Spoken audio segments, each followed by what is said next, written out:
Ito ang gabing itinakda upang kayo'y aking hirangin bilang tapat na mga alagad, sapagkat kayo ang mga napiling saksi kung saan nakapiling ninyo ang Mesiyas, ang propeta na isinugo ng kanyang ama upang isakatuparan ng nasusulat. Maestro, di ba't ikaw ang propeta ng Mesiyas ng iyong tinutukoy? Ako nga. At kapiling ninyo ngayon. Palagi ninyong tatandaan pagmamahal sa bawat isa, gaya ng pagmamahal na inukol ko sa inyo. Maestro, ano ba nais ko ipaiwatin? Nalalapit na ang kaluwalhatian ng Diyos sa anak ng tao. Mga kapatid, matagal tayong hindi magkakasama. Hahanapin ninyo ako, ngunit sa aking paroroonan ay hindi kayo makakasunod. Pagmahalan kayo upang makita ng lahat na kayo ay aking mga alagad. Maestro, Ako ang daan, ang katotohanan, at ang buhay. Walang sino mang makakarating sa aking Ama kung hindi sa pamamagitan ko. Ako, ang puno ng ubas, at kayo naman ang aking mga sanga. Ang sino mang mananatili sa akin, at ako'y sa kanya, ay siyang mamumunga ng masagana. Wala akong magagawa kung kayo ay hihiwalay sa akin. Ang hindi mananatili sa akin ay matutuyo gaya ng isang sanga. Sila'y titipunin at susundin. Kung paano ako inibig ng aking Ama, gayon din naman inibig ko kayo. Kaya't manatili kayo sa aking pag-ibig. Wala nang taong hihigit pa sa isang tao na kayang ialay ang kanyang buhay para sa kanyang kaibigan. Hindi kayo ang pumili sa akin, bagkus ako ang humirang sa inyo upang humayo at mamunga at manatiling bunga. Ano man ang inyong hilingin sa aking pangalan ay ipagkakaloob sa inyo. Kapag kayo ay kumatok, agad kayong pagbubuksan. Tunay din sinasabi ko sa inyo na kailangan kong hugasan ng tubig ang pagkakasala ng sanglibutan. Ako'y kanilang adakpin, paparatangan, hahagupitin, at paparusahan ng kamatayan. Ngunit ito'y malugod kong tatanggapin upang matupad ang nasusulat. Maestro, sasama ako sa iyo kung saan ka man magtungo. Simon, hindi ka makakarating sa aking patutunguhan. Subalit, Guro, nakanandahang maging ang aking tabak sa kung sino man ang handang lumabas tangan sa iyo. Huwag maging marahas sa nalalapit kong pagbisan. Simon, simula sa araw na ito ay tatawagin kang Pedro, na ang ibig sabihin ay isang matigas na bato. At sa mga batong ito ay maitatayo mo ang aking iglesia. Sa iyo ko rin inihahabilin ng susi ng kalangitan. Kung sino man ang igapos mo rito sa lupa ay gagapos ko rin sa kaharian ng aking naman Diyos sa langit. At kung sino man ang patatawarin mo dito, ay makakamit din ng kapatawaran ng aking naman Diyos. Tunay na sinasabi ko sa inyo, na nais kong hugasan ang paa ng bawat isa sa inyo. Ikaw ang siyang mauna, Pedro. Maestro, hindi ka dapat na hugasan ng aking mga paa. Bagkus, ako ang siyang dapat na gumagawa nito sa iyo. Hindi ka ba handang talikdan ang iyong mga kasalanan? Kung gayon, Guro, magiging mo kong pagnanaw. Ano bawat hinalakit sa aking puso ay yun na rin po hugasan.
kung ano ang ginawa ko sa inyo. Ako na tinatawag ninyong guro at Panginoon.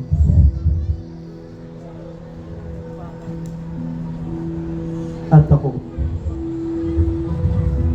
kung ako ang guro at Panginoon na naghugat ng inyong mga paa, kayo man din ay dapat maghugas ng bawat paa ng bawat isa sa inyo. Katotohanan ng sinasabi ko sa inyo, ang alipin ay higit na dakila kaysa sa kanyang Panginoon. O ang sinugo ay higit na dakila kaysa sa nagsugo sa kanya. Kung nalalakot sana ang mga bagay na ito, mapapalad kayo kung ito'y inyong gagawin. Palagi ninyong tatandaan at gagawin ang panalangin ituturo ko sa inyo. Ama namin, sumasalangit ka, sambahin ang pangalan mo, mapasa amin ang kaharian mo, sundin ang loob mo dito sa lupa para lang sa langit. Bigyan mo kami ng aming kakanin sa araw-araw at patawarin mo sa aming mga pagkakasala para ng pagpapatawad namin sa nagkakasala sa amin. At huwag mo kami ipahintulot sa tukso at iadya mo kami sa lahat ng masama.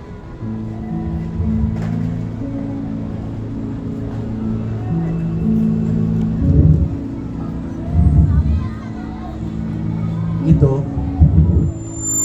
ang tinapay na walang libadura na sumasagisal sa aking katawan. Hindi na ako muling kakain ito hanggat hindi ako nakakarating sa kaharian ng aking namang Diyos sa langit.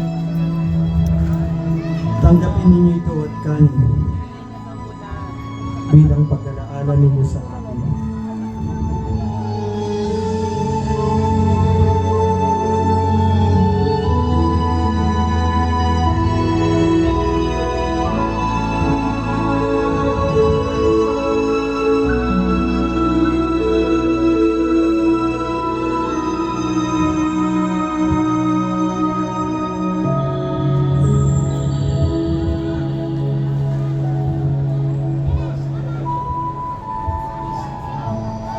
Ito ang kalis ng aking dugo ng luma't walang hanggan tipan. Hindi na ako muling iinom nito hanggat hindi ako nakakarating sa kaharian ng aking Ama. Tanggapin ninyo ito at inumin bilang pag-alaala ninyo sa akin.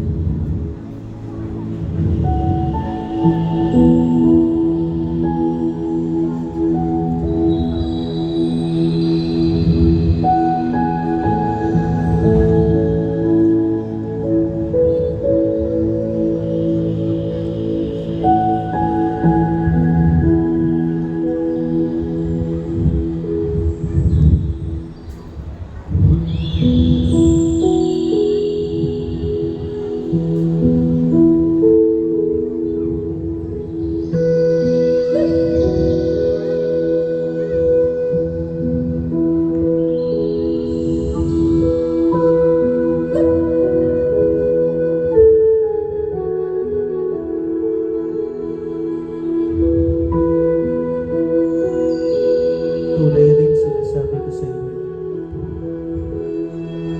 na nasa hapag na ito ang siyang magkakalunod sa akin.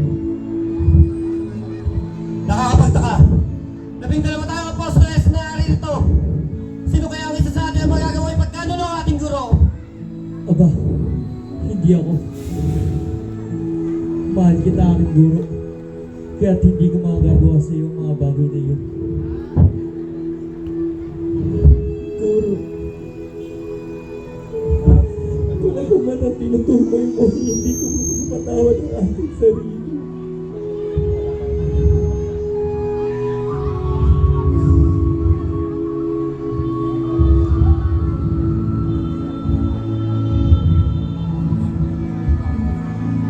Judas, kung ano man ang iyong binabalak, ay gawin mo na ng madali.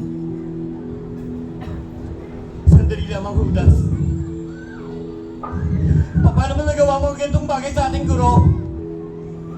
Ito ba ang kapalit ng bawat kabandalan at kabutihan na itinuro niya sa iyo, Judas?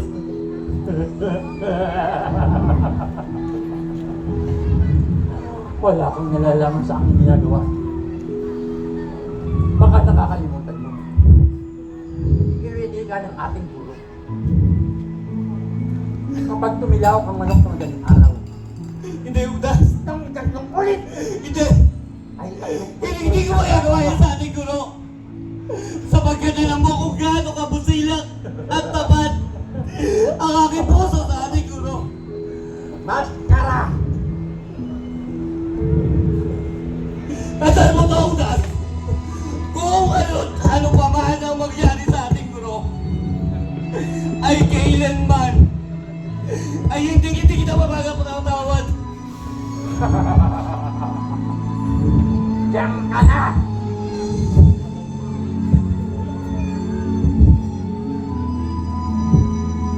Pedro, Juan, Tiago, dumito muna kayo at samahan ninyo ako sa aking pananalangin sa aking Ama.